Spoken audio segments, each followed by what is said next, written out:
Olá, pessoal! Bem-vindos ao canal Segredos Dark. Hoje, vou contar um relato incrível para vocês, cheio de emoção, reviravoltas e um final que vai te surpreender.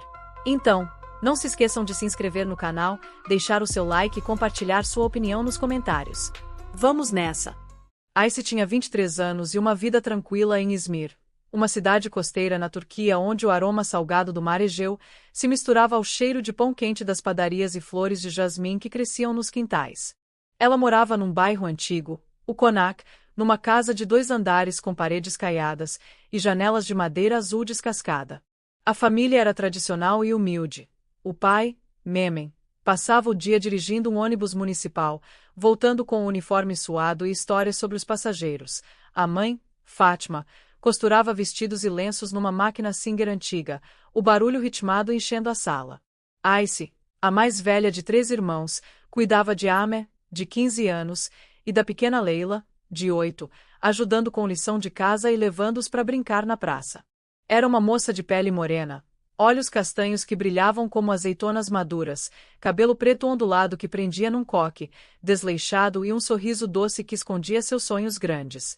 Desde os 18 anos, Ayse trabalhava numa lanchonete perto do porto, um lugar simples com mesas de madeira lascada e cadeiras de plástico vermelho. Servia chá quente em copos de tulipa, burek recheado de queijo ou espinafre, e simit crocante que os clientes comiam com azeitonas pretas. O dono, Azam, um homem de bigode grosso e riso fácil, a tratava como filha. O trabalho era pesado. Ela ficava de pé por horas, limpando mesas e equilibrando bandejas, mas o salário ajudava em casa e ainda sobrava um pouco. Ayse guardava cada lira num pote de vidro embaixo da cama, sonhando em estudar design gráfico em Istambul, criar estampas inspiradas nas cores do Egeu e escapar da rotina previsível do bairro. Numa tarde abafada de julho, enquanto varria migalhas do chão, Ayse sentiu um olhar fixo. Era Kerim Yılmaz, um milionário de 40 anos sentado numa mesa de canto, sozinho, fumando um cigarro caro. Vestia um terno cinza impecável, tinha barba bem aparada e um ar de quem mandava no mundo. Kerim era famoso em Izmir por seus negócios imobiliários, hotéis de luxo e prédios que mudavam a paisagem da cidade, e por uma reputação de homem poderoso, mas gélido. Ele pediu um chá, mas mal tocou no copo, os olhos cravados nela com uma intensidade que a fez estremecer. Ao sair, deixou 100 liras de gorjeta, um valor absurdo para um chá de 2 liras, e um bilhete. Você é especial. Me ligue. Ayse, inquieta, jogou o papel no lixo, mas o olhar dele ficou na memória.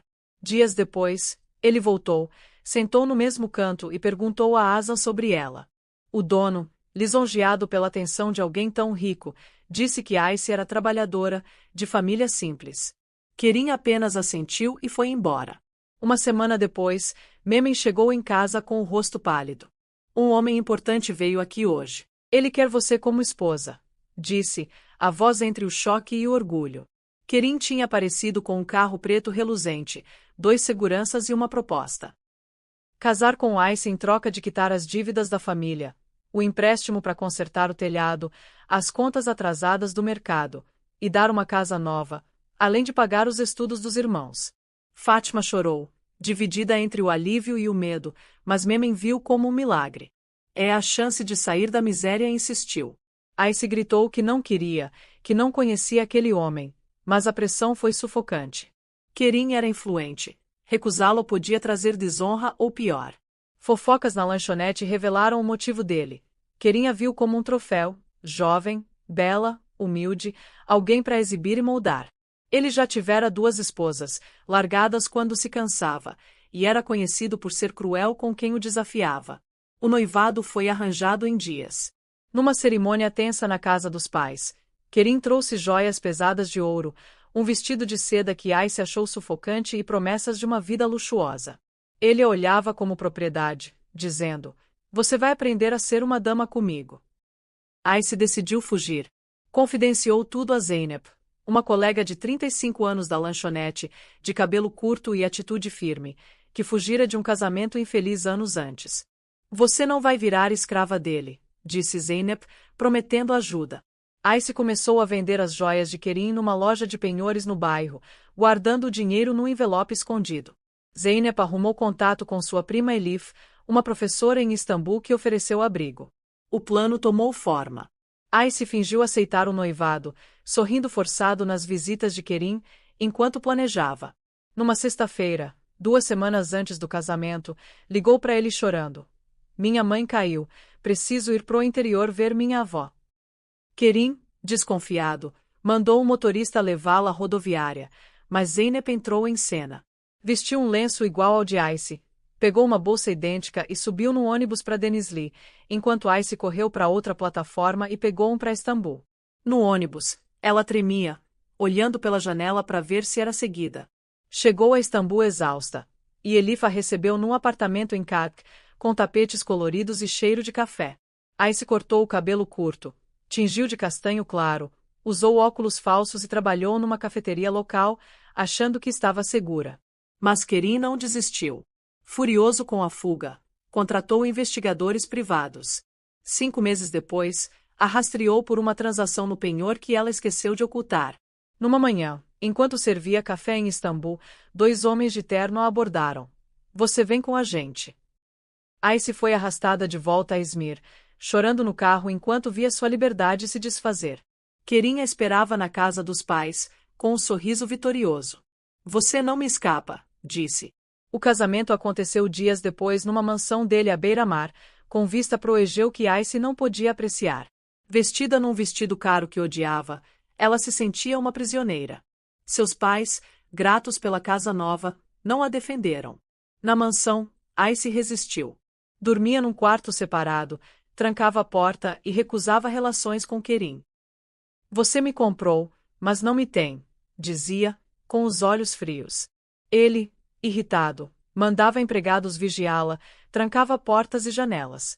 Ice tentou fugir várias vezes, escalou uma janela do 2º andar, mas caiu no jardim e foi pega por seguranças, subornou uma empregada para abrir o portão, mas a mulher a traiu por medo de Kerim.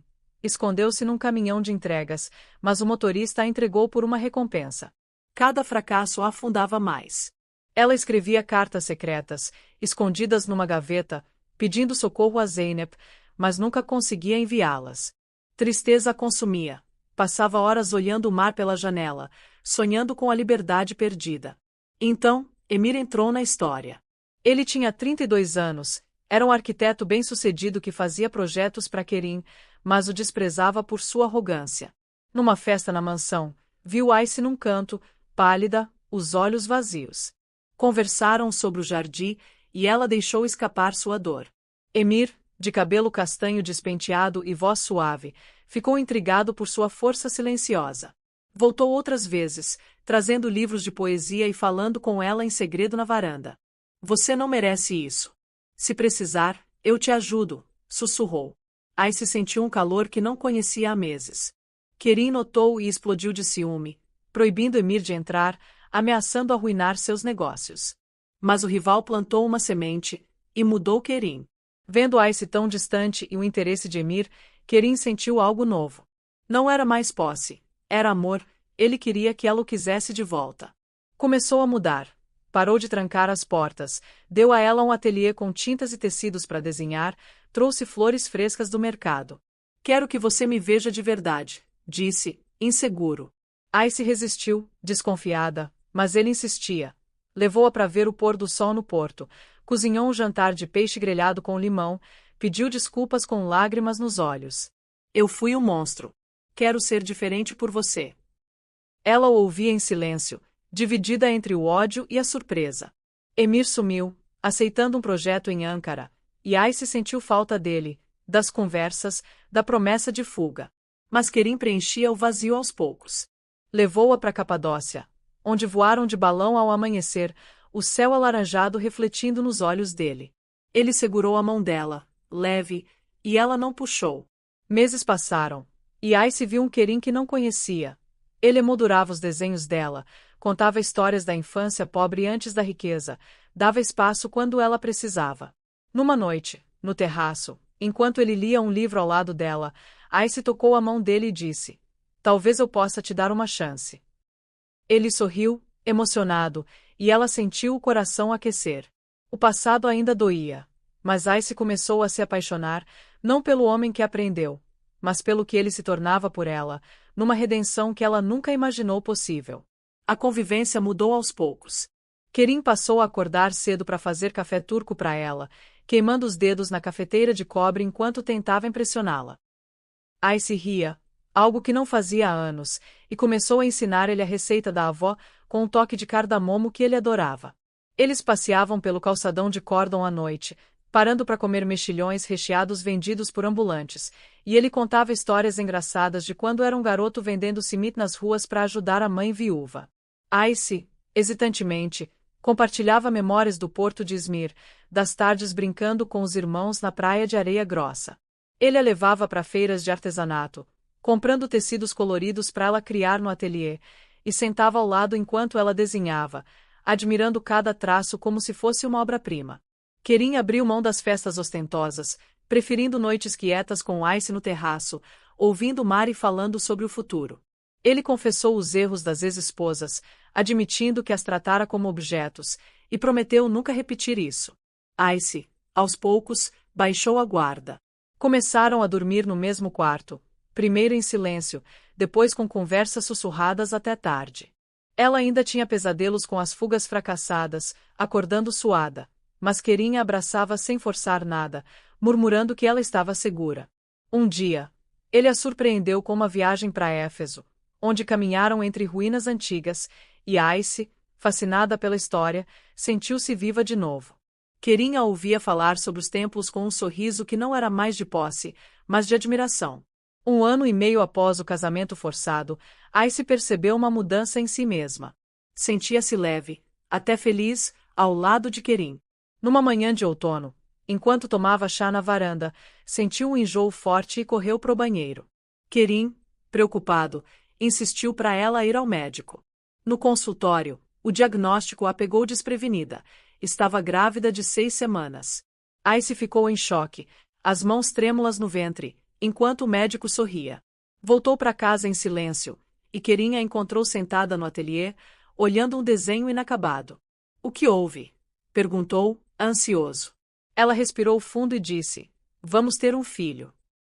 Os olhos dele se encheram de lágrimas, e ele a abraçou com uma ternura que ela nunca imaginara naquele homem que um dia aprendeu. Ice, ainda processando, sentiu um misto de medo e algo novo, esperança.